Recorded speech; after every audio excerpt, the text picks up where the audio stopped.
Welkom. Zoals u heeft gemerkt, wordt deze webinar dus opgenomen. Comme vous avez pu le remarquer, le webinar sera enregistré. Et comme c'est annoncé donc sur le slide que vous voyez là, donc je vois qu'il y a encore pas mal de gens qui n'ont pas coupé leur micro. Ik zie dat er nog wel een aantal mensen zijn die hun micro niet gemute hebben. En nou, het is misschien handiger om dat toch wel te doen om de voorstelling van onze spreker niet te storen. Dat is donc je peux vous demander de couper votre micro, comme ça vous ne dérangez pas notre orateur. Aujourd'hui, nous souhaitons le bienvenue donc à Monsieur Danlois, Christophe Danlois du Institut Milieubeheer. Donc, il va nous expliquer quelques nouveautés, des choses sur, encore une fois, PEB, EPB in het Brusselse Stedelijk Gewest. Et nous sommes évidemment donc très intéressés dans son explication, ou comment dire, l'illustration du projet plage, donc il va essayer de nous donner. Je vous ai vu là tout à l'heure, Monsieur Danlois, je suppose que vous êtes là quelque part. Oui, je suis là, ik ben Ah, là. voilà. Ok, voilà. Donc, right, vous avez enclenché le micro. Donc, si vous avez des questions, vous pouvez les mettre dans le chatbox. U kunt in de chatbox zeg maar uw vragen nalaten. We zullen die zo goed mogelijk registreren. Mais si en effet, par après, nous avons encore un peu de temps pour de la discussion, on pourra discuter donc de cette manière digitale, comme on dit. Donc, c'est un peu moderne. Voilà. Donc, je ne sais pas, Monsieur Danlois, si vous êtes prêt, je suis ravi de vous donner la parole. Bedankt meneer Mampai. Ik zal de volgende slide nemen. Bonjour à tous. Dag allemaal. Dus mijn naam is Danlois Christophe. Ik werk voor het departement EPB Technische Installatie en Plage binnen l'EFMIE Bruxelles. Je m'appelle Danlois Christophe et je travaille pour le département EPB, PEB, Installation Technique et Plage de Bruxelles Environnement. Dus vandaag zal ik proberen om een tweetalige voorstelling te doen, een tweetalige présentatie. Aujourd'hui, je vais essayer de vous faire une présentation bilingue, même si je vais quand même essayer que ce ne soit pas trop lourd non plus, parce que on va essayer de contenter tout le monde, y compris le timing. En dus waarover gaat het? Het gaat over nieuws van de EPB-reglementering inzake technische installatie en het plage. Donc aujourd'hui, en fait, l'objectif, en fait, c'est de vous donner des nouvelles, des réglementations sur les installations techniques, PEB sur les installations techniques, et de la réglementation qui s'appelle plage. Voilà, wat zijn de doelstellingen van deze voorstelling? Eerst dus meer informatie over deze twee reglementeringen geven, dus over de reglementering betreffende technische installatie en op het plage in het hoofdstedelijk Brussel, in het Brussels hoofdstedelijk gewest. Dus welke wijzigingen werden in deze regelgeving aangebracht? Waar zijn we in kwestie van uitvoering ervan? En wat zijn de toekomstige ontwikkelingen? En ook het is de gelegenheid om vragen te kunnen stellen. Donc aujourd'hui, l'objectif de la présentation, en fait, c'est de pouvoir vous donner des informations complémentaires sur les réglementations PEB sur les installations techniques et sur le plage, donc pour la région de Bruxelles capitale.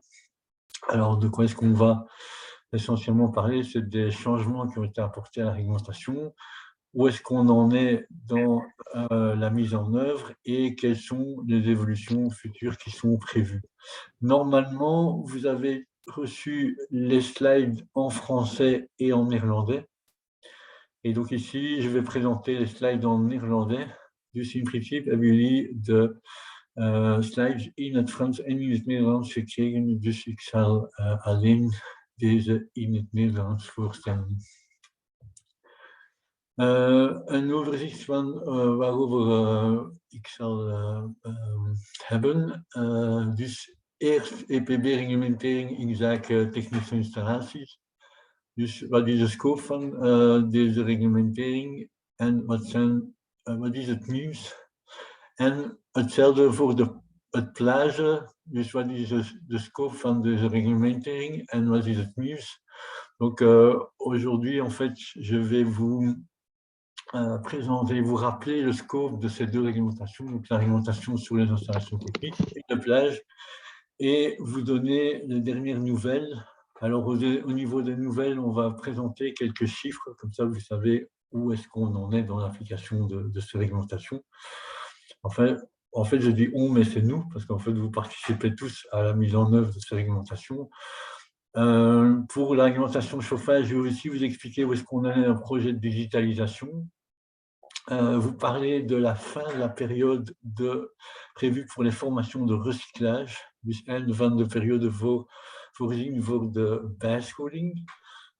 Les principaux changements en 2022, enfin, qui ont été apportés en 2022, et quels sont les changements futurs qui seront, sur lesquels on va travailler. Pour le plage, en fait, je vais vous expliquer, vous rappeler, enfin, en tout cas pour ceux qui ne connaissent pas, vous expliquer le scope de la réglementation.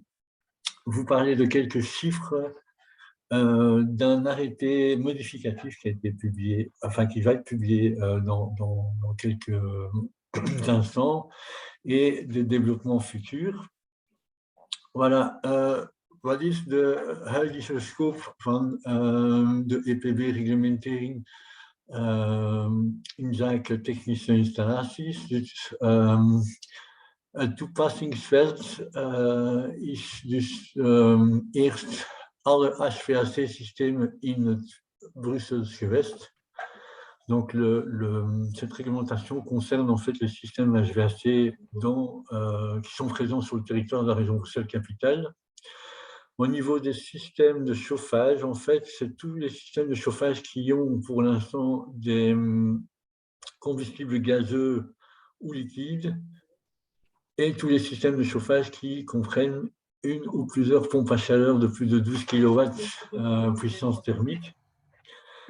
Ça comprend également les chauffe-eau au gaz, ça comprend également les systèmes de climatisation dont la puissance frigorifique est plus de 12 kW et les systèmes de ventilation qui sont compris dans un système HVAC. Donc, qu'est-ce que ça veut dire? Ça veut dire que pour l'instant, cette réglementation ne comprend pas les poêles au bois, les convecteurs gaz, les pompes à chaleur et les chauffages électriques. Dus voorlopig zijn de houtkachels, de gasconvectoren, de warmtekrachtkoppelingen en de elektrische verwarmingstoestellen die vallen niet in de reglementering voor technische installaties. Alors, sur quelle base, en fait, ces réglementations sont construites? Donc, la première chose, c'est les directives européennes. Donc, il y a deux directives principales sur lesquelles elles se basent. C'est la directive PEB et la directive EED. Donc, PEB pour performance énergétique des bâtiments et EED pour Energy Efficiency Directive, donc directive sur l'efficacité énergétique. Elle se base également sur les directives du gouvernement de la région Bruxelles-Capitale, et notamment donc le plan Air Climat Énergie, dus in het Nederlands, dat is Air Klimaat Energie Plan. Pour info, ce plan est actuellement en consultation publique. Donc, si vous voulez donner votre avis, c'est le moment. Vous tapez plan Air Climat Énergie ou Air Klimaat Energie Plan, et vous allez avoir donc la possibilité de participer à l'enquête publique. Alors, la réglementation se base également sur des rapports d'études Et notamment, pour info, il y a une étude qui est en cours et qui est presque terminée au niveau de Bruxelles Environnement sur l'évolution possible des installations HVAC en région Bruxelles-Capitale. Et surtout, et en fait là je voudrais insister parce que c'est très important pour nous, ça se base surtout sur le retour et les consultations que nous avons avec les acteurs. En dus wat zijn de belanghebbenden? Het gaat over alle firma's die actief zijn in de HVAC-sector, de vakbonden van eigenaars en huurder, ook Federatie van Sociale Diensten. Wij hebben ook contact met andere gewesten, met Sibelga, met Antigifcentrum. En dus voor ons is het belangrijk dat we samenwerken om de aanpassing aan deze reglementering samen te beslissen of te voorstellen. Dus wat bepaalt de reglementering over de technische installaties? Eigenlijk 3 hoofdzakelijke punten. Eerst technische eisen. Dus het gaat over eisen betreffende emissie, isolatie van de leidingen, regeling, meting enzovoort. Deze reglementering bepaalt ook handelingen. EPB, periodieke controle van keter- en waterverwarmingstoestellen. EPB-opleiding, indien een ketel werd geplaatst. En ook EPB-diagnose voor klimaatregeling en verwarmingssystemen. En deze reglementering in Brussel bepaalt ook een minimumprogramma voor het onderhoud van grote systemen. De reglementering bepaalt ook erkenningen, onder andere EPB verwarming technicus, EPB verwarmingsadviseur en EPB klimaatregelingsadviseur. Donc cette réglementation, elle définit 3 axes principaux, des exigences techniques, par exemple l'isolation des conduits, des actes réglementaires, par exemple le contrôle périodique des chaudières, et des agréments pour réaliser ces actes, par exemple l'agrément de technicien chaudière PEP. Alors ici, c'est peut-être quelque chose qui va être nouveau pour vous, donc on tient quand même à ce que voilà, tout le monde soit informé de où est-ce qu'on en est, comment est-ce qu'on met ça en place. En fait, quand je dis on, c'est nous, c'est vous, c'est l'ensemble du secteur.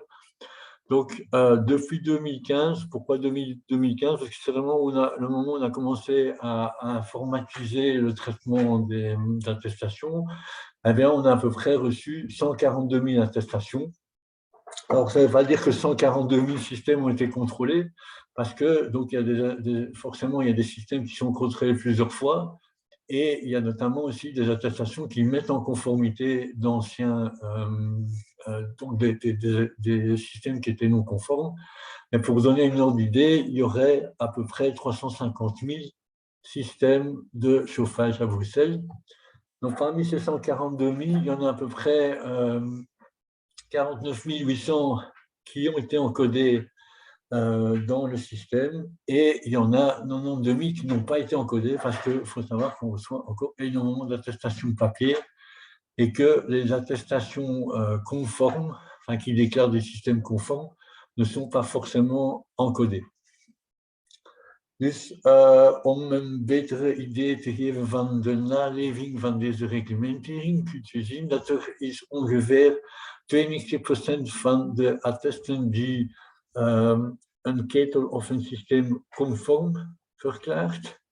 Er zijn dus ongeveer 6% van de attesten die een systeem niet conform verklaart. En u moet ook weten dat wij krijgen ongeveer 2% van de attesten die we niet kunnen behandelen door het feit dat ofwel zijn ze ongeldig of onvolledig. Donc, il faut savoir que dans ces attestations, il y en a à peu près 92% qui déclarent un système conforme, système ou chaudière, et un 6% qui déclarent un système non conforme. Et il faut aussi noter qu'à l'heure actuelle, on a quand même 2% des attestations qu'on ne sait pas traiter. parce qu'elles sont soit incomplètes ou, comment est-ce qu'on pourrait dire, invalides, voilà, parce que ce ne sont pas les bonnes attestations, par exemple. Encore d'autres informations. Donc, on rassemble aussi, grâce à tout ça, des informations sur le parc des installations à Bruxelles. Et donc, c'est intéressant pour vous de savoir qu'à Bruxelles, il y a encore 2/3 des chaudières qui ne sont pas à condensation. Donc, voilà, dont, pour tous ceux qui sont dans la technique, beaucoup de B1, donc c'est-à-dire des chaudières atmosphériques. Voilà, il y a 5 à 7%. Alors là, la fourchette est un peu plus large parce que ça dépend de la manière dont on analyse les données. Mais donc 5 à 7% des systèmes de chauffage à Bruxelles contiennent donc des chaudières avec des combustibles liquides. Et ce qu'on sait pour le moment sur l'âge des chaudières, c'est que les chaudières gaz ont plus de 15 ans à Bruxelles. Là aussi, ça dépend de comment est-ce qu'on regarde les données, mais on devrait être de l'ordre de 18 ans. Et les chaudières donc au mazout qu'on traite, eh bien, l'âge moyen qu'on a constaté, c'était 26 ans, avec pour info des records de plus de 70 ans pour certaines chaudières. Voilà. Ces données, bien sûr, au plus on va avoir d'attestations, au plus on pourra avoir une connaissance du parc. Et il faut savoir que ces données, on les croise avec d'autres données, celles des certificats PEV, celles des permis d'environnement, etc. Donc ça permet d'avoir une vision du parc de chaudière Bruxelles. Dus voilà enkele gegevens over de installaties in het Brussels gewest. Dus 2/3 van de ketens zijn niet condenseren. Onder andere de B1-ketens, die atmosferisch zijn.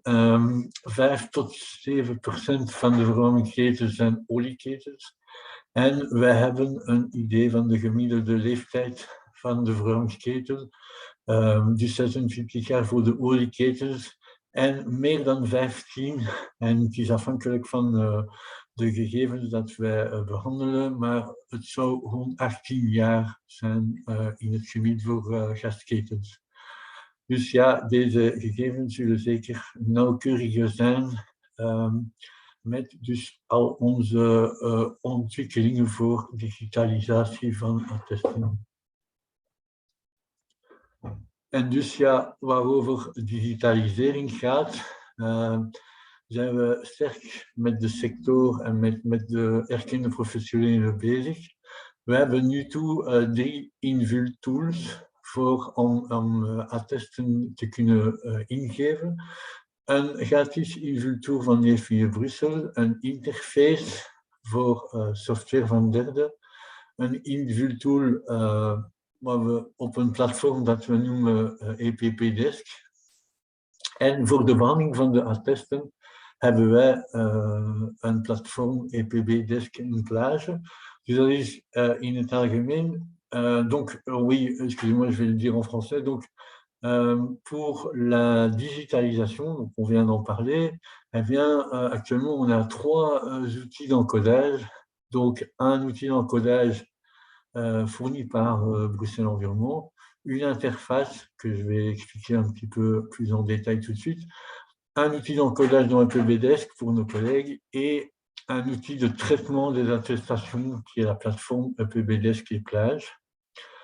Alors, un peu plus en détail, donc l'outil d'encodage fourni par Bruxelles Environnement est gratuit et il a été mis à disposition, donc en production depuis avril 2021. On a développé là maintenant une interface pour les professionnels qui utilisent déjà un software. Alors pour info, cette interface, les sociétés sont en train de faire des tests et donc bientôt, en fait, il sera mis en production. Donc pour le moment, il est encore en phase de test, donc il sera bientôt mis en production. Donc les sociétés qui ont déjà une interface pourront un logiciel pour utiliser cette interface pour envoyer les données des attestations à Bruxelles Environnement. Et actuellement, pour nos collègues, donc les agents de Bruxelles Environnement, qui reçoivent donc pas mal d'attestations papier ou des attestations scannées et envoyées par email. Eh bien, il y a aussi un outil d'encodage qui est prévu dans la plateforme EPBDesk. Alors, on a donc, comme j'ai expliqué, la plateforme EPBDesk et Plage. En fait, il y a un accès pour les professionnels et il y a un accès pour les agents de Bruxelles Environnement. Et donc, qu'est-ce qu'on fait avec cette plateforme-là en résumé? C'est qu'on suit les mises en conformité et ça permet également de gérer tous les courriers qu'on envoie donc aux propriétaires, à Sibelga, au bourgmestre, au SIAMU, donc aux pompiers. Voilà. Dus een beetje meer in de details over de tools. We hebben dus één gratis invultour voor de erkende professionelen die geen software gebruiken. De tool werd in april 2021 in productie genomen. We hebben ook, en dat is nu in testfase, een interface voor de professionelen die al een andere software gebruiken. En we hebben ook een invultool voor de agenten van Leefmilieu Brussel, die papier of e-mail, attesten via e-mail krijgen in het platform EPBDesk. En in het platform EPBDesk kunnen wij dus de attesten behandelen. Er is dus één toegang voorzien voor de professionals die hun dossier kunnen bekijken. En er is ook een toegang voor de agenten van Leefmilieu Brussel om de conformiteitsstelling te volgen en ook alle brieven kunnen beheren. Dus de brieven die we naar de eigenaar, naar Sibelga, naar de burgemeesters of naar de brandweer doorsturen. Wat is de doelstelling van de digitalisering? Dus wij proberen samen met de sector alle attesten tegen mid-2023 digitaliseren. Waarom? Eerst om zogezegd een beetje minder ruimte te laten voor niet erkende professionals. Ook om meer gewicht en meer betekenis aan de erkenning te geven. Om ook de installaties te verbeteren en ook de kwaliteit van de handelingen die werden op deze installaties uitgevoerd. En ook slagen in de uitvoering van de EPB-reglementering voor technische installaties. Donc, en fait, pourquoi en fait, on digitalise? Donc, d'abord, la première chose, il faut savoir, c'est que c'est un projet qui date déjà d'il y a quelques années, qui se fait en collaboration avec le secteur. Bon, voilà, chacun a des besoins différents. Mais l'objectif, ce qu'on essaye de tenir, c'est on aimerait bien arriver à une digitalisation, que toutes les intégrations soient digitalisées d'ici la moitié de 2023. Alors, pourquoi en fait c'est en fait une demande qui a été très souvent relayée par le secteur, c'est que les personnes demandent des agréments et en fait, il y a des gens qui ne sont pas agréés, qui font, je veux dire, des actes qui ne sont pas toujours de très bonne qualité. Et donc, on nous a souvent demandé, contrôler ces gens-là. En fait, on sait les contrôler qu'en ayant un contrôle de l'ensemble du parc. Et donc, quelque part, avec la digitalisation, on va laisser moins de place aux professionnels qui ne sont pas agréés. Ça va permettre aussi de donner plus de sens et plus de poids aux agréments. Et donc, ça va agir dans le sens de l'amélioration de la performance des installations et de la qualité des actes qu'on réalise sur ces installations. Et donc, ça nous permettra ensemble de réussir la mise en œuvre de la réglementation. Il y a une information que je dois vous donner à ce sujet. Donc, il faut savoir que il y a beaucoup de personnes, et on les comprend très bien, qui confondent parfois les réglementations des trois régions. Et en fait, à Bruxelles, et ça c'était une discussion en fait avec le secteur, il a été décidé de donner l'agrément à vie. Donc quand on reçoit un agrément, il est délivré à vie, mais il est délivré avec des obligations. Et une des obligations, c'est de suivre, quand il y a un arrêté qui précise qu'il faut suivre une formation de recyclage, eh bien, il faut suivre sa formation de recyclage. Donc, en 2019, il y a eu une modification importante de la réglementation et il y a donc, dans cet arrêté, il a été prévu d'organiser des formations de recyclage. Alors, ce qu'il faut savoir, c'est qu'en fait, la période pour suivre cette formation de recyclage, elle est terminée. Donc, on est quand même plus de 3 ans après cette obligation. Et donc, il faut savoir que Bruxelles Environnement, maintenant, envoie des courriers, et ça s'appelle des courriers d'ouverture de suspension. En fait, c'est une procédure qu'on est obligé de suivre. Et clairement, le premier courrier, c'est un courrier de rappel à l'ordre. Donc, concrètement, qu'est-ce que ça veut dire? Parce que bon, les gens ne comprennent pas toujours exactement de quoi il s'agit. Ça veut dire en fait que les professionnels agréés peuvent encore se mettre en ordre, mais en fait, il faut qu'ils s'inscrivent rapidement dans un centre de formation. Dus er zijn verschillen tussen de 3 regio's en in Brussel wordt dus de erkenningen verleend voor het leven, maar met verplichtingen.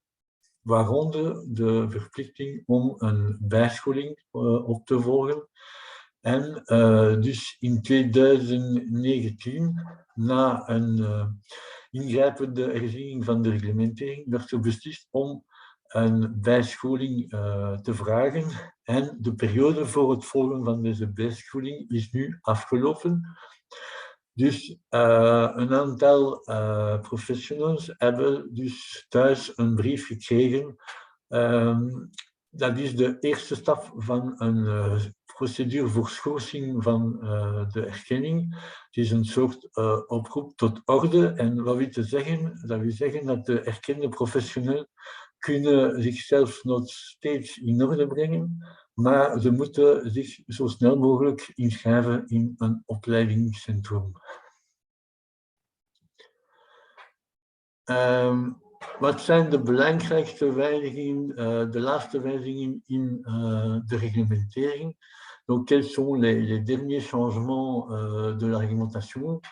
Dus dus 30 september 2021 werd er een wijzigingsbesluit gepubliceerd. Donc le 30 septembre 2021, il y a donc un arrêté modificatif qui a été publié. Tout le monde ne suit évidemment pas le moniteur belge, et donc ici je vais un peu vous expliquer ce qu'il contient. Dus we hebben dus eerst een aanpassing van het toepassingsveld. Eerste wijziging, dat is de toevoeging van niet omkeerbare warmtepompen. De omkeerbare warmtepompen waren reeds al opgenomen in de reglementering, maar niet de niet omkeerbare. Dus we hebben gewoon het woord niet omkeerbare afgeschrapt. Donc on a rajouté à partir de 2022 les pompes à chaleur non réversibles dans le champ d'application de la réglementation chauffage PEV. Et en fait, les pompes à chaleur réversibles étaient déjà comprises. Et donc, quelque part, on a juste barré le mot non réversible. En fait, c'est la directive PEV qui a fait ça. Nous, on a juste suivi. Il y a eu également une extension des systèmes HVAC, des systèmes de ventilation concernés. Donc, avant, il fallait qu'il y ait une batterie chaude ou froide dans un groupe de pulsion pour que ce soit concerné. Une batterie chaude et froide qui était connectée à une chaudière ou à un système, donc à une installation de réfrigération. Actuellement, ce n'est plus le cas. Donc, maintenant, en fait, tous les systèmes de ventilation qui pulsent sur des locaux chauffés ou refroidis entre dans zijn applicatie. We hebben dus een uitbreiding van de betrokken ventilatiesystemen naar dus alle ventilatiesystemen die verwarmde of geklimatiseerde ruimte bedienen. Er zijn ook aanpassingen wat betreft de eisen, dus de technische eisen. Eerst, er is iets dat werd door de EPB-richtlijn gevraagd, dat is een automatisering en controle van gebouwen. Dus wat wil te zeggen, het zijn dus de BMS-systemen of GTC in het Frans. Dus vanaf 1 januari 2025 alle gebouwen met een verwarming of een klimaatregelingssysteem van meer dan 290 kilowatt, die meer dan 50% van wanneer het oppervlakte van het gebouw meer dan 50% niet-residentiële oppervlakte zijn, moet er een automatisering en contrôlesysteem van het gebouw geïnstalleerd worden.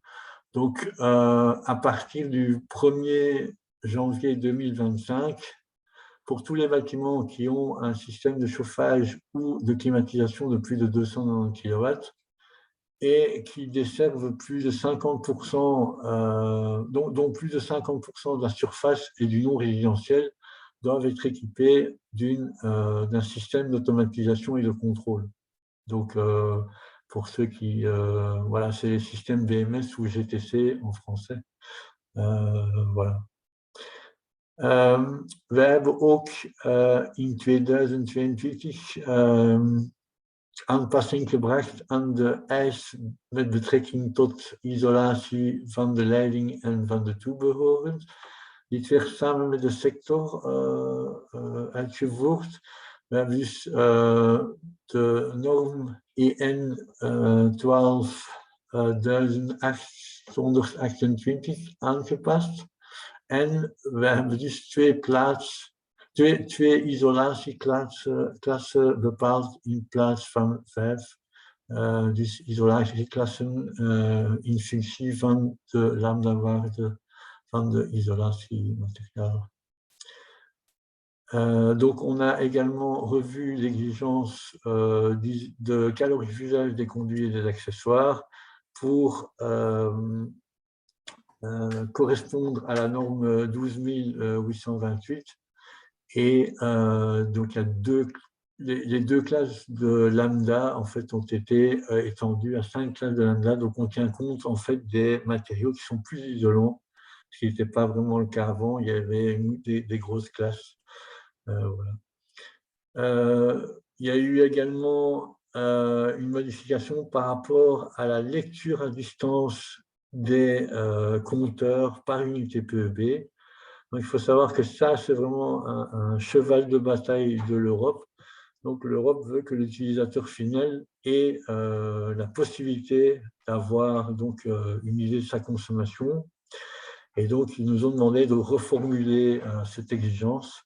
Et donc, qu'est-ce que ça veut dire? Ça veut dire que tous les compteurs par unité PEB, en fait, en tout cas, dès qu'on place un compteur, il faut l'option lecture à distance, c'est-à-dire que sur le compteur, on doit pouvoir, à un moment donné, avoir cette option, enfin, ce dispositif qui est présent. Et il faut savoir qu'à partir de 2027, tous les calorimètres, donc tous les répartiteurs de frais, ils doivent être équipés, ils doivent avoir la possibilité de lecture à distance. Après, c'est encore différent d'avoir la possibilité que d'obliger de le faire, mais l'Europe voudrait vraiment qu'on le fasse. Donc, voilà. Mais dans l'alimentation chauffage, en fait, on n'intervient pas dans la manière dont ces choses sont lues. Ce qu'on dit, c'est qu'il faut que le compteur ou le calorimètre le permette. On a également fait des modifications par rapport au retour d'expérience qu'on a eu. Dus we hebben dus uitzondering op de eis toegevoegd. Hoofdzakelijk naar aanleiding van verzoeken om afwijkingen. Dus welke uitzondering hebben wij toegevoegd? Eerst een uitzondering voor wat betreft isolatie van sommige luchtkanalen in sommige kantoorgebouwen, dus hoofdzakelijk deze over het afvoer van lucht met dus warmte terugwinning. We hebben ook een uitzondering bijgevoegd, dat is wat betreft de meters per gebouw. Dus elk gebouw, als er dus een verwarmingssysteem dus warmte verdeelt naar verschillende gebouwen, moet er een meter per gebouw zijn. En er is dus een uitzondering bijgevoegd in sommige gevallen. We hebben dus ook een uitzondering wat betreft de meetopening op de uitstootgassen van de ketens. In sommige gevallen, ik zal het niet in details uitleggen. Donc on a en fait rajouté en 2022 des exceptions principalement suite au traitement des demandes de dérogation. Et donc, quelles sont les exceptions qu'on a ajoutées? C'est une exception par rapport au calorifugage des gaines d'air repris dans certains immeubles de bureaux. Donc, il faut aller voir dans l'arrêté dans quel cas c'est valable. Mais bon, il y a certains cas où c'est vraiment pas intéressant.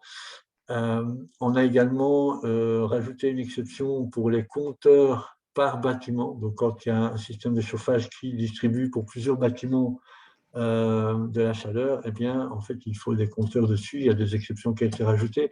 Et également des exceptions qui ont été rajoutées pour les orifices de mesure dans certains cas, essentiellement pour les chaudières de type C concentriques. Voilà. On a également rajouté en 2022 on a précisé en fait ce qu'il fallait faire en cas de bail. Donc il faut savoir qu'à Bruxelles, donc le bail a été régionalisé. Donc chaque région en fait définit ce qu'il faut faire avec le bail. Et à Bruxelles, il y a une ordonnance bail. Et donc on a voulu préciser ça également dans la réglementation chauffage parce qu'on recevait énormément de questions. Et en fait, la précision, elle est assez simple. C'est que si il n'y a rien dans le bail, en fait, on fait référence à la réglementation sur le bail qui dit que c'est le locataire qui est responsable d'organiser le contrôle périodique. Mais le bail peut préciser que c'est le propriétaire qui s'en occupe. Moi, j'ai déjà eu un appartement où c'était le cas, c'était dans le bail. Le propriétaire précisait qu'il y avait un contrat pour l'ensemble de l'immeuble pour les contrôles périodiques.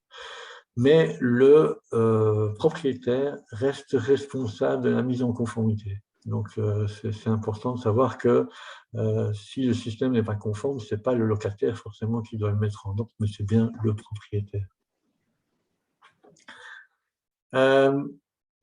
Een beetje info over de toekomstige ontwikkeling. Dus de punten waarover we gaan werken met de verschillende belanghebbenden.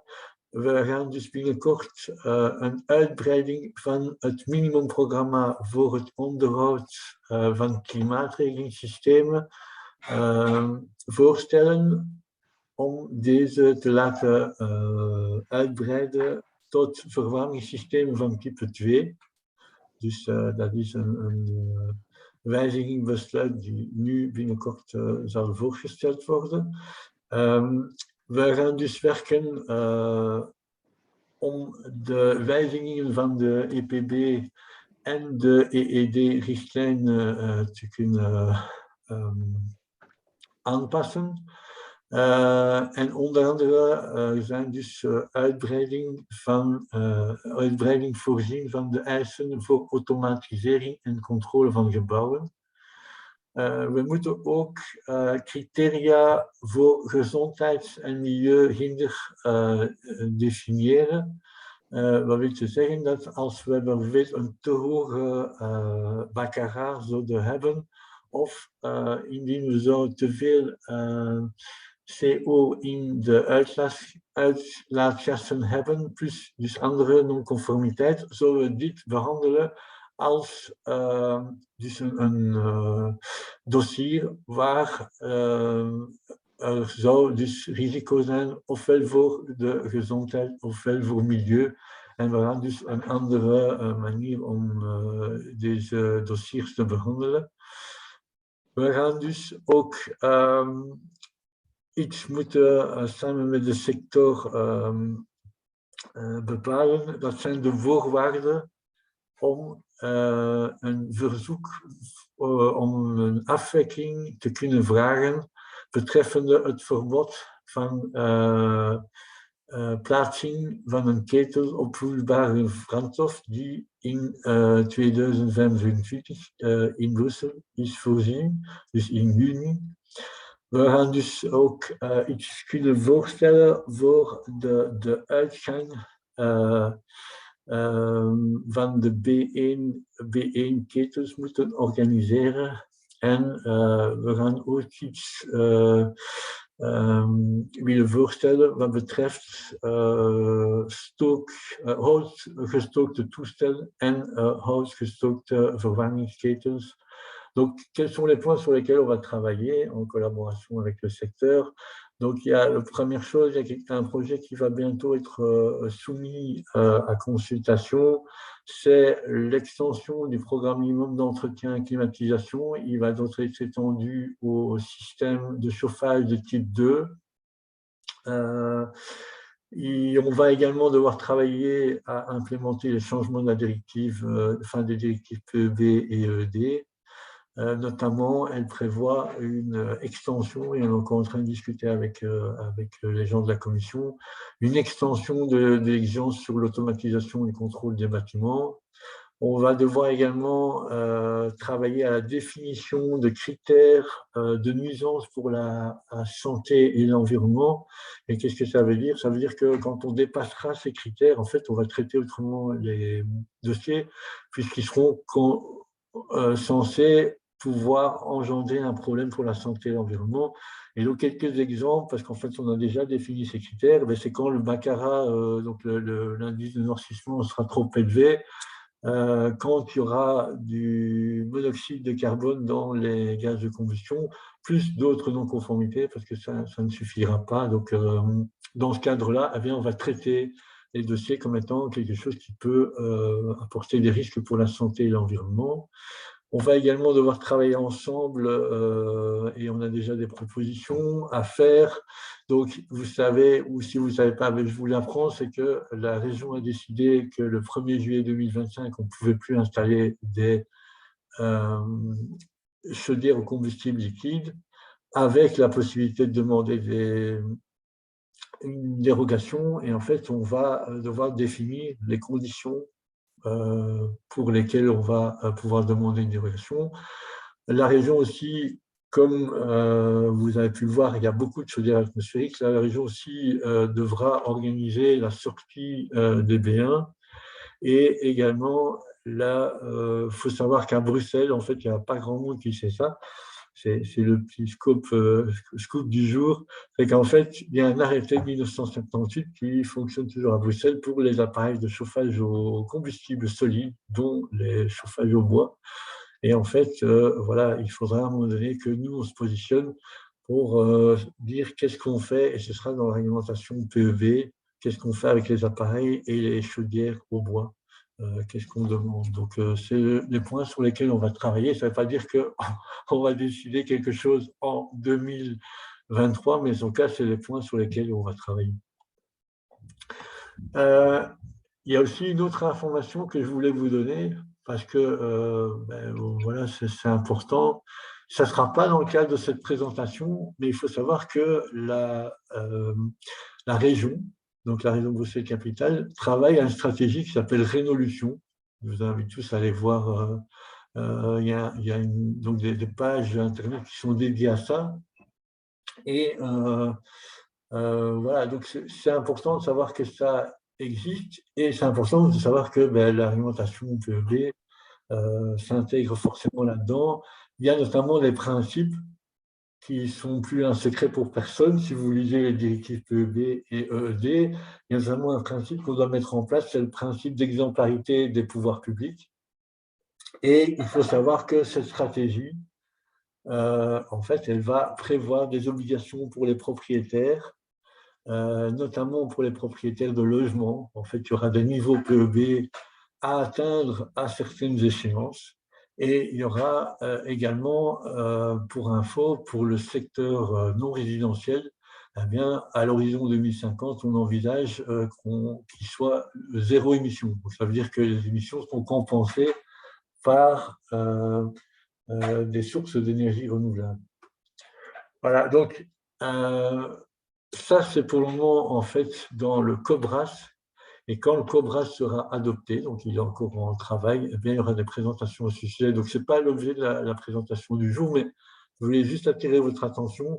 Tenez-vous au courant parce que c'est quelque chose de gros qui est en train de sortir en région Bruxelles-Capitale. Dus in het Nederlands binnenkort zullen presentaties zeker worden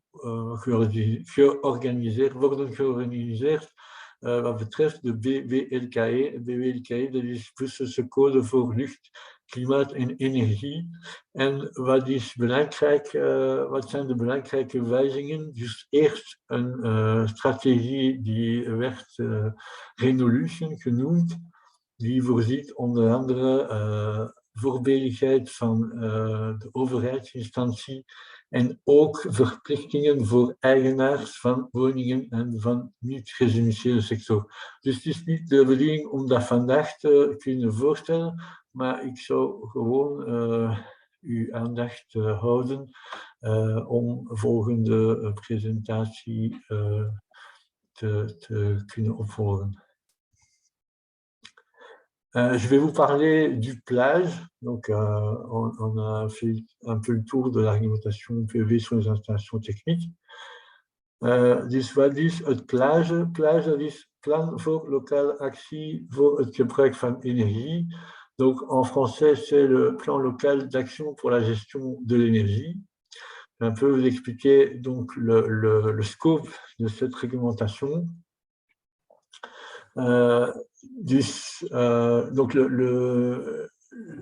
cette réglementation, elle vise en fait les propriétaires et les occupants de bâtiments en région Bruxelles-Capitale, mais pas n'importe quel propriétaire et pas n'importe quel occupant, soit donc les installations, les organismes publics, soit les propriétaires de gros parcs immobiliers. Donc, pour les parcs privés, il faut quand même voir que le seuil, c'est 100 000 m² pour le moment. Par contre, pour de fédérale overheden gaat het vanaf 250 vierkante meter. De verschillende actoren, dus we hebben eerst de plagecoördinator, die werd door de organisatie aangesteld. We hebben dus de plagereviseur, het is een onafhankelijke persoon, die gaat dus door de organisatie opgestelde plan analyseren. En er is ook Leefmilieu Brussel die belast is met de reglementering en die moet dus de doelstellingen meedelen. Voilà. C'est en fait une réglementation qui est assez différente de la réglementation chauffage, puisque la réglementation chauffage, c'est une obligation de moyens. Bien sûr qu'on vise un résultat, donc les moyens, c'est vous installez du calorifuge, vous mettez une chaudière performante, etc. Le but est évidemment de faire des économies d'énergie, mais en fait, ici, on prend le problème dans l'autre sens, c'est qu'on dit, vous devez atteindre le résultat et vous choisissez les moyens. Donc, c'est fort différent. Mais au final, c'est deux réglementations qui se rejoignent. Et donc, la réglementation, elle prévoit donc une obligation de respecter donc un objectif de réduction, un objectif chiffré de réduction des consommations d'énergie. Comme je l'ai expliqué, le choix des moyens est libre. Donc, soit par exemple, on choisit pour ce qu'on appelle les quick wins. Donc, il faut quand même voir aussi, c'est que le premier plage obligatoire visait avant tout à mettre en place les quick wins. Mais évidemment, on va tenir compte de tous ceux qui font des rénovations, qu'elles soient petites, grosses ou complètement la construction de bâtiments neufs, tout ça est pris en compte. Et également, l'organisation peut choisir sur quel bâtiment elle va agir. Donc, voilà, tout ça, c'est libre. Ce qui n'est pas libre, c'est la méthodologie. Donc, il y a des phases, dans le plage. Il y a des informations et des documents à donner en fonction de ces phases. Et il y a aussi une méthode pour définir si oui ou non on a fait des économies d'énergie. Donc, voilà. Donc, en résumé, atteindre un résultat, les moyens pour l'atteindre sont libres. Mais par contre, il y a une méthodologie pour démontrer qu'on a bien atteint le résultat.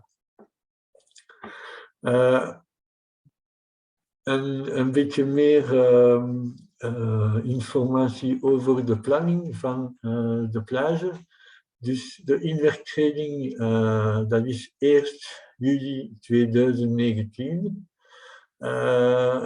De einde van de identificatiefase, dat is dus 1 januari 2021.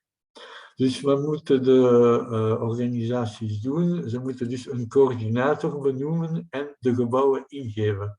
Donc la phase d'identification s'est terminée le 1er janvier 2021 et que devaient faire les organismes? Eh bien, ils devaient donc désigner un coordinateur et encoder leurs bâtiments. Donc ce qu'on appelle le cadastre des bâtiments. De volgende stap, dat is dus de einde van de programmeringsfase. Het is voorzien dus op 31 maart 2023. Wat moet gedaan worden? Eerst dus meters- en actieprogramma ingeven, dus in het platform. En dus de reviseur die gaan dus een verslag moeten opstellen en l'FMIE Bruxelles moet het doel meedelen. Donc, l'étape suivante du plage, c'est le 31 mars 2023, donc c'est dans pas longtemps. Que doivent faire les organismes? Ils doivent donc encoder ce qu'on appelle le cadastre énergétique, donc leur compteur. Ils doivent donc fournir un programme d'action et donc il y a donc les réviseurs plage qui vont devoir analyser, je vois qu'il y a une faute, les réviseurs plage qui vont devoir analyser ces données et les transmettre donc un rapport à Bruxelles Environnement qui va devoir donc communiquer à l'organisme l'objectif final. Donc pour info aussi, tous les organismes peuvent rentrer tous les facteurs qui vont faire qu'ils auront du mal à respecter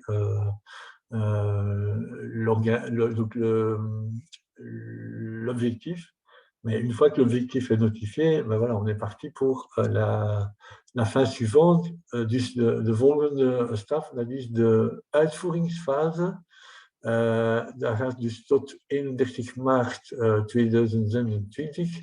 En dus de organisaties moeten dus acties uitvoeren en ook de besparingen meten. Donc, ensuite vient la phase de mise en œuvre, et donc elle se prolonge, enfin, elle dure jusqu'au 31 mars 2026. Et que doivent faire les organismes? Ils doivent donc mettre en place les actions qu'ils ont annoncées dans leur programme d'action et fournir toutes les infos pour pouvoir mesurer les gains réalisés. La fin du premier plage est prévue donc pour le 1er août 2026. Et donc après, il y a donc un rapport d'évaluation à transmettre et Bruxelles Environnement va donc vérifier si oui ou non l'objectif de réduction des consommations est atteint. Enkele gegevens over het plage. Het is nu begin 2023. We hebben dus 129 organisaties die meedelen. Er zijn dus 6233 gebouwen gecodeerd in het platform voor een totaal oppervlakte van ongeveer 24 miljoen vierkante meter. Maar u moet weten dat er zijn dus ongeveer 3 miljoen vierkante meter die 2 keer gecodeerd worden door het feit dat er zijn dus eigenaar en of bezetters die een plage moeten doen voor dezelfde gebouwen. Een beetje meer info over de oppervlakten. 50% van de oppervlakten zijn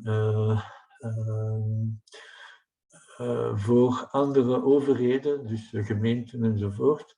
27% van de oppervlakten die vallen onder de federale overheden en 23% over dus privé-instellingen. Donc, un petit idée de la répartition des surfaces qui ont été encodées. Donc, il y a à peu près 24 millions de mètres carrés qui ont été encodés, dont on sait qu'il y a à peu près 3 millions de mètres carrés qui ont été encodés 2 fois parce que donc, un bâtiment peut être concerné par le plage d'un occupant ou d'un propriétaire. Et parmi les surfaces qui ont été encodées, il y a à peu près 50% qui sont dans ce qu'on appelle les autres organismes publics. Donc, c'est les communes, par exemple. Il y a donc 27% qui sont pour les autorités fédérales et il y a 23% qui sont pour des organismes privés. Voilà. Ici, une petite idée de la répartition des surfaces par catégorie principale. Je n'ai pas traduit, voilà, je vais sans doute le faire dans la version finale, mais juste pour vous expliquer, c'est que la majorité, comme vous voyez, c'est les services administratifs, les logements et ensuite l'enseignement. Dus ja, we hebben dus voornaamste in deze oppervlakten administratieve diensten, woningen en dus scholen. Voilà. Et pour le reste, évidemment, on a encore d'autres. Voilà, il y a les piscines, il y a l'ORECA, des choses comme ça, mais la plus grosse partie, c'est quand même ces trois-là. Attendez, parce que j'avais. Ah oui. Donc, voilà. Et donc, si on prend le nombre de bâtiments, eh bien, c'est les logements et les services administratifs qui arrivent largement en tête. Voilà, c'est pas un scoop non plus. On s'en doutait qu'il y allait y avoir beaucoup de bâtiments, voilà, tous les gestionnaires de logements publics qui sont concernés. Donc, parfois, il y a des petits bâtiments. Donc, au niveau du nombre de bâtiments, eh bien, le logement arrive largement en tête, mais pas forcément au niveau de la surface. Voor het plage hebben we ook informatica tools. Eerst een plageplatform. Wat is het doel van de plageplatform? Dat is het opvolgen stap per stap van het plage. En we hebben dus een andere tool, dat is de metingssoftware. En dus de metingssoftware is een tool om energiebesparing op standaardgebouwen te meten. En voor wat zo gezegd niet standaard gebouwen is het nodig om een andere protocol te gebruiken. Dat is dus de IPNVP-protocol. Dat is een internationaal protocol voor de meting van energiebesparingen. Donc, on a en fait deux outils informatiques dans le plage, la plateforme plage, qui permet de suivre, enfin d'encoder toutes les données pour remplir les obligations à chaque étape du plage. Et on a un outil de mesurage. Donc cet outil de mesurage, en fait, il sert à permettre de déterminer de manière standard les économies d'énergie sur les bâtiments, mais sur des bâtiments qui sont standards. Voilà, c'est pas des bâtiments, par exemple, comme celui de Bruxelles Environnement, qui n'est pas vraiment super standard. Là, pour ces bâtiments-là, en fait, il faudra faire appel à un protocole international qui s'appelle le protocole IPMVP, qui est un protocole de mesurage reconnu de manière internationale.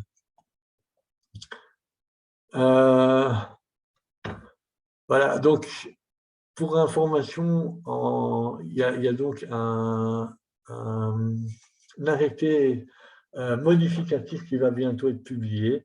Donc, il a été adopté et il va bientôt être publié. Donc, pour ceux qui sont abonnés au minuteur, vous allez voir passer. Et donc, cet arrêté, en fait, il a tenu compte essentiellement des problèmes qu'on a rencontrés lors de la mise en œuvre. La première chose, c'était en fait les conséquences de la crise sanitaire. Donc la crise sanitaire, évidemment, a apporté un énorme changement dans les méthodes de travail. Et donc, il a fallu en fait modifier la manière de pouvoir choisir la période de référence pour les mesures. Et donc ça a été pris en compte dans l'arrêté. Et il y a aussi toute une série de choses qui ont été prises en compte, et ça c'est suite au retour d'expérience. C'est que, au départ, en fait, on avait pensé englober les universités dans le plage, mais on s'est rendu compte que le statut de l'université ne correspondait pas à la manière dont c'était écrit. Et donc maintenant, c'est clairement écrit que les universités sont reprises. Et les universités, la plupart comment dire, sont un moteur de changement. Et donc, voilà, il y en a qui avaient déjà commencé à faire un plage volontaire, alors que, voilà, c'est encore en discussion. Il y a aussi, ça a été précisé, parce que ce n'était pas vraiment écrit de manière très précise, qu'est-ce qui se passe quand une organisation atteint le seuil pour rentrer dans le champ d'application du plage après l'entrée en vigueur.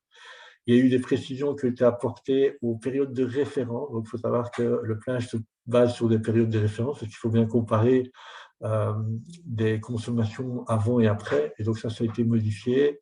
Il y a également des modifications qui ont été apportées suite au retour d'expérience, surtout juridique, là, définition de propriétaire et de occupant. Ça a l'air tout simple, mais ça n'est pas aussi simple que ça. Alors, il y a aussi quelque chose qui a été précisé, et là, ce sera toute une annexe qui sera ajoutée au protocole, c'est comment est-ce qu'on tient compte de l'incertitude de mesure et quelles sont les tolérances pour le calcul des bonus et des éventuelles amendes. Voilà, donc ça a été vraiment précisé. Donc, voilà, on tient à la fois compte de l'incertitude de mesure, mais en plus, il y a une tolérance sur cette incertitude de mesure. Voilà. Et alors, il y a eu aussi des changements, mais bon, qui sont un peu plus de détails pour les gens qui ne sont pas à Bruxelles Environnement, c'est qu'on a en fait fait évoluer la procédure administrative et il fallait que l'arrêté corresponde tout à fait à cette chose-là. Alors, wat zijn de toekomstige ontwikkelingen? Dus eerst zijn we bezig met de follow-up van de eerste verplichte plage. Wat wil je zeggen? We gaan dus proberen om te werken naar de harmonisatie van de tools en de reglementering voor de tertiaire sector. We gaan dus ook rekening houden met de principe van voorbeeldigheid van de overheid.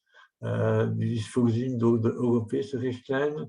En we gaan dus rekening houden met regionale ambitie en de Renolution-strategie.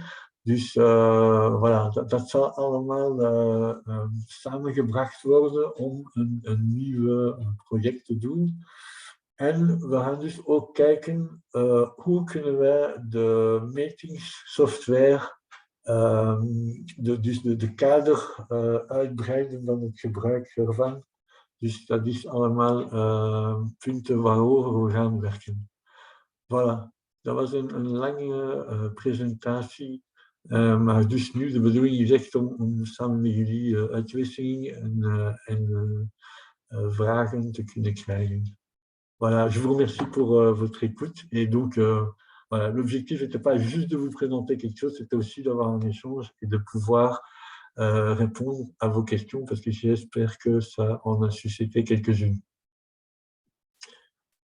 Monsieur Danlois. Je ne sais pas s'il y a quelqu'un qui a des questions. Je n'en vois pas dans le chatbox, sauf la question pour tot wanneer mogen technici zich nog inschrijven?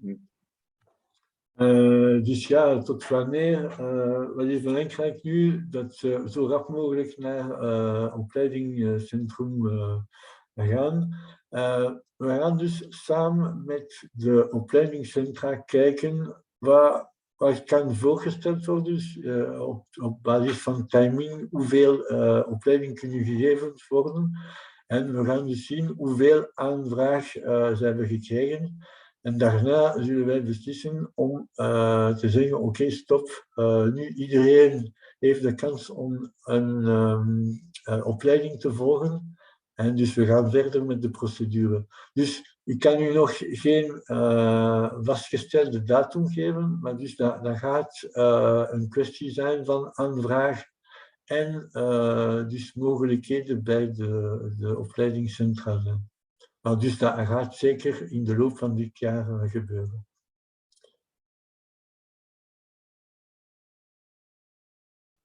Je ne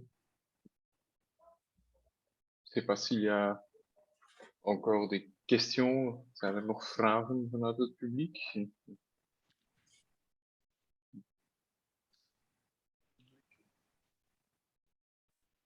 Pas directement.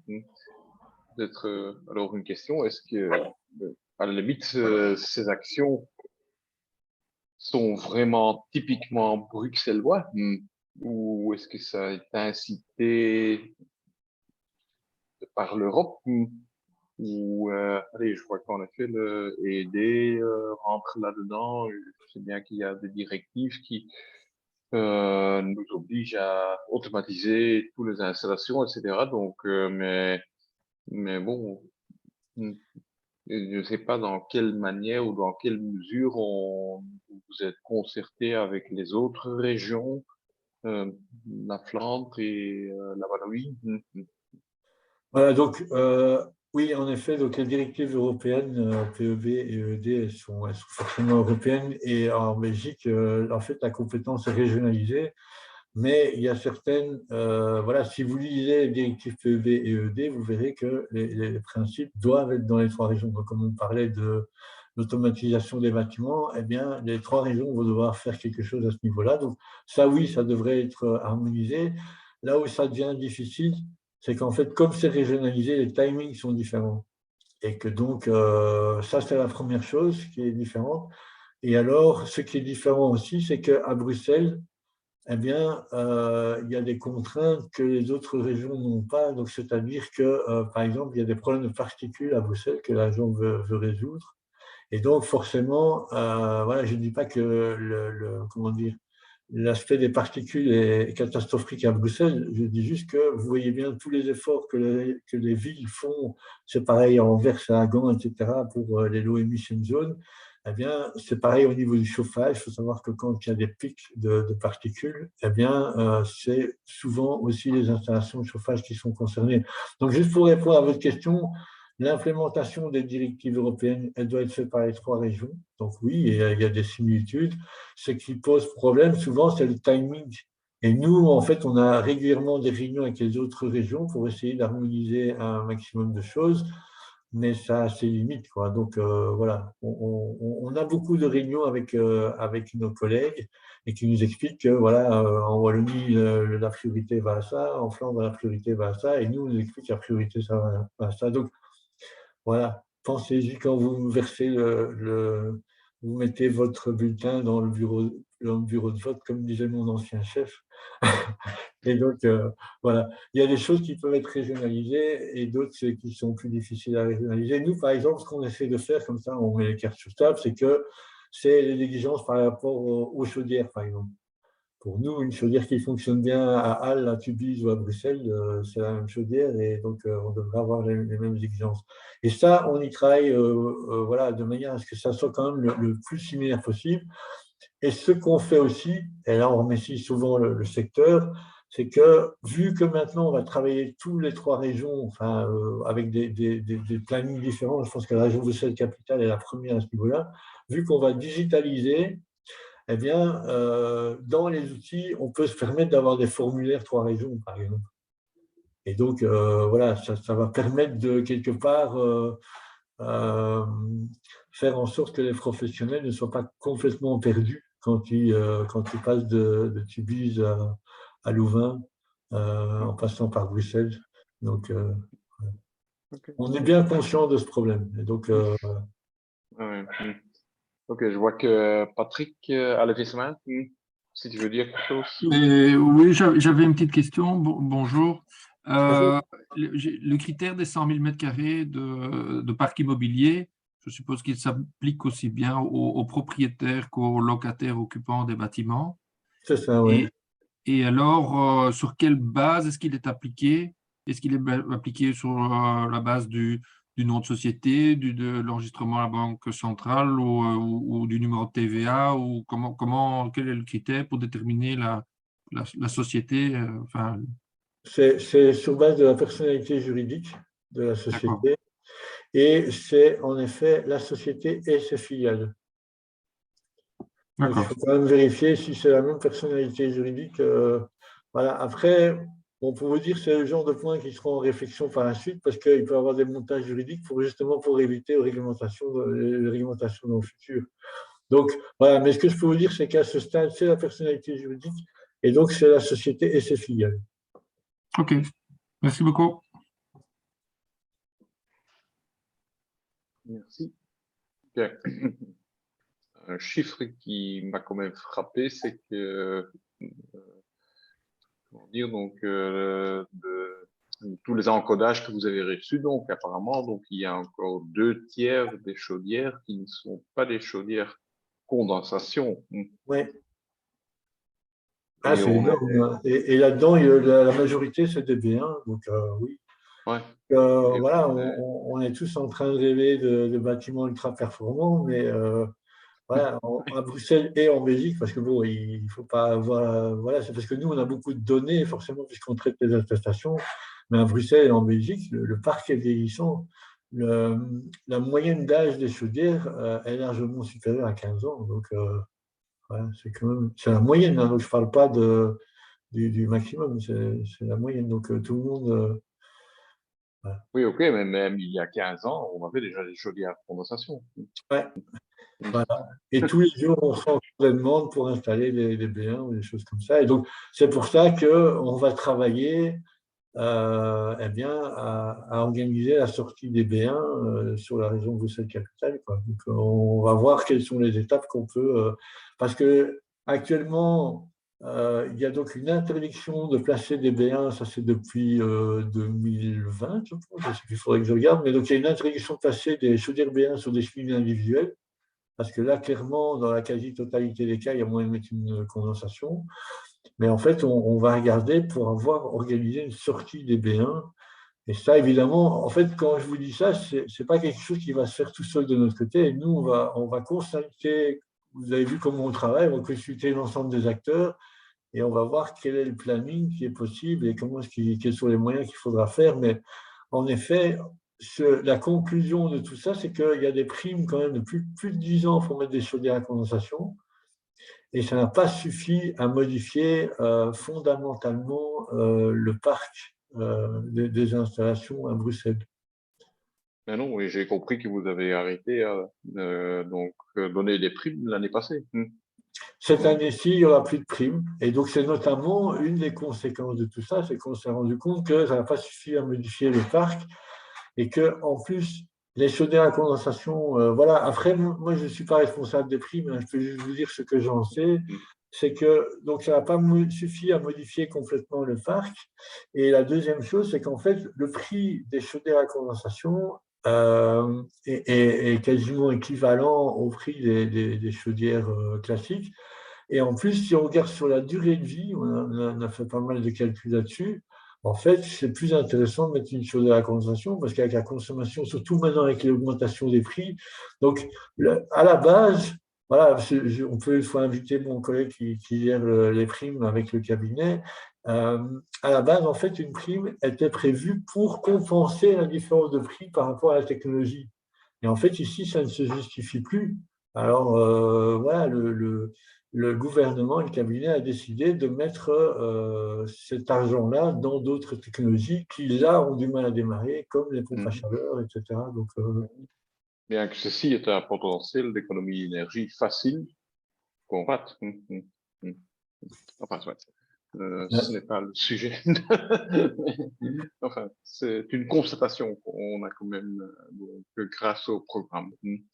est-ce Ok. qu'on a il y a M. Brest qui demande si on a une idée du nombre de chaudières de type 1. Oui, je peux fournir ça, mais je n'ai pas comme ça sous la main. En effet, les chaudières B1 sont en majorité dans des immeubles avec des cheminées communes. Et donc, comme ça, à vue de nez, je dirais 80% des B1 sont dans des immeubles avec cheminée commune. Et donc, ça pose beaucoup de problèmes à Bruxelles. Et voilà, moi j'ai vraiment l'impression que c'est là qu'il y a notamment une action à faire, c'est d'encadrer tous ces remplacements. Moi, il y a plein de gens qui viennent chez moi en privé pour me dire ah, j'ai ma chaudière B1 qui a rendu l'âme. Et en fait, on a tous une B1 à peu près du même âge sur la cheminée commune, mais personne ne veut la changer parce qu'elle fonctionne encore. Et donc, ouais, il y a vraiment un accompagnement des copropriétés à faire à ce niveau-là. Et alors, c'est assez comique parce que, notamment, moi, j'ai eu des gens qui m'ont vraiment écrit, pas très gentiment, mais ça arrive. Mais donc, notamment parce qu'en fait, dans l'alimentation chauffage, donc, on a rajouté une obligation d'avoir une liste des chaudières connectées à une cheminée commune. Pourquoi? Parce qu'en fait, c'est déjà dans la réglementation depuis très longtemps, c'est dans le Code civil, en fait, que quand on installe quelque chose sur un bien commun, il faut l'accord de la copropriété. Mais on ne voyait pas comment la copropriété pouvait se mettre d'accord s'il ne savait pas du tout quelles sont les chaudières qui sont sur cette cheminée commune. Et donc, c'est la première obligation qu'on a voulu mettre en place, mais elle est difficile, hein, les gens font de la résistance, ne fût-ce que quand on installe une chaudière, de savoir, attention, est-ce que c'est bien compatible avec le conduit et avec les autres chaudières. Et donc, voilà, c'est déjà le début de la sortie des B1 qu'on essaie de mettre en place. Mais en effet, il faudra clairement un accompagnement, que les professionnels cherchent des solutions dans les immeubles pour voir comment est-ce qu'on peut remplacer ces B1 par autre chose. Parce qu'actuellement, souvent, on remplace des B1 par des B1 parce qu'on se dit que c'est plus facile. Mais parfois, il faut aller chercher. Moi, j'ai vu quelqu'un qui a cherché une B1 en occasion, quoi, pour remplacer une B1. Et donc, je me dis, mais bon, voilà, et ta facture, au final, voilà. Non, ok. Ok, ça va. S'il n'y a plus de questions, je ne sais pas, Luc, tu as enclenché ta caméra, mais... Non, pas directement. Ok, ça va. Je vois que Yves a une question. Hein. Il y a encore une question dans le chat.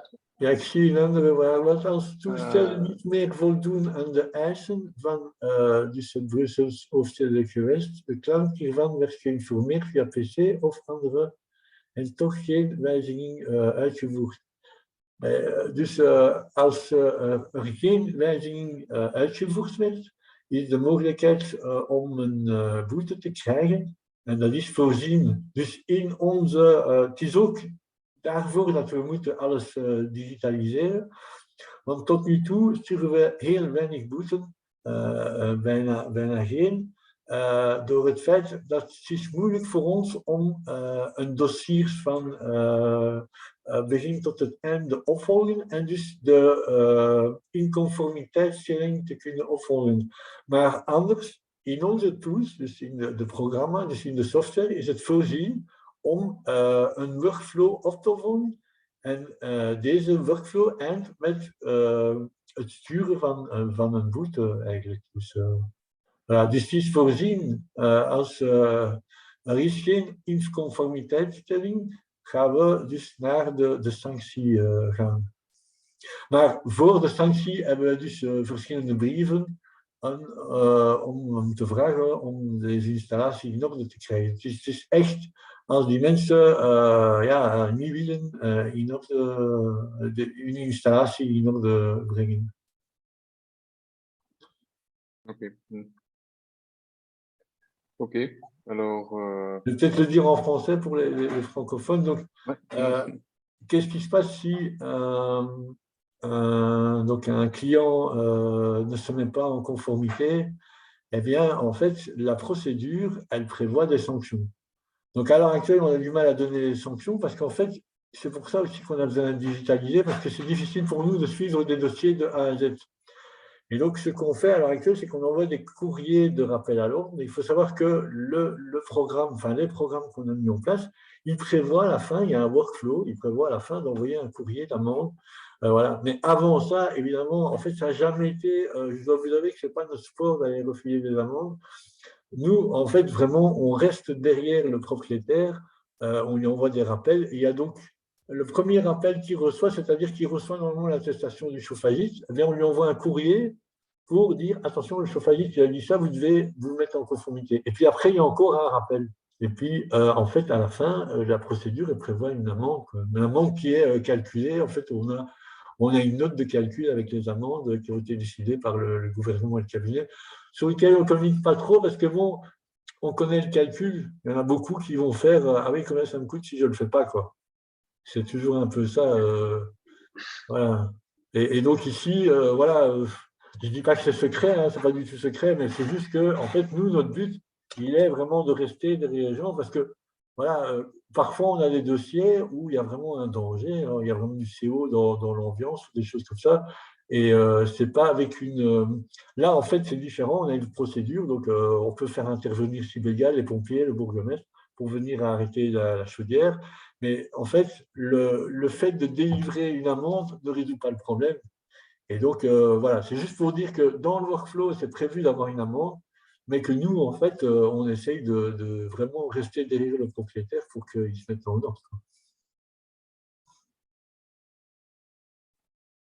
Ok. Merci beaucoup. Donc, voilà. Il ne me rest plus qu'à vous remercier. Hartelijk dank in ieder geval voor de uiteenzetting. We blijven het natuurlijk nauwgezet opvolgen. Dat is duidelijk. Donc, merci aussi à tous les participants. Et j'espère que vous seriez là tous la prochaine fois. Wens u nog een prettige avond, prettige namiddag. En graag tot... je vois que Claude a encore une question.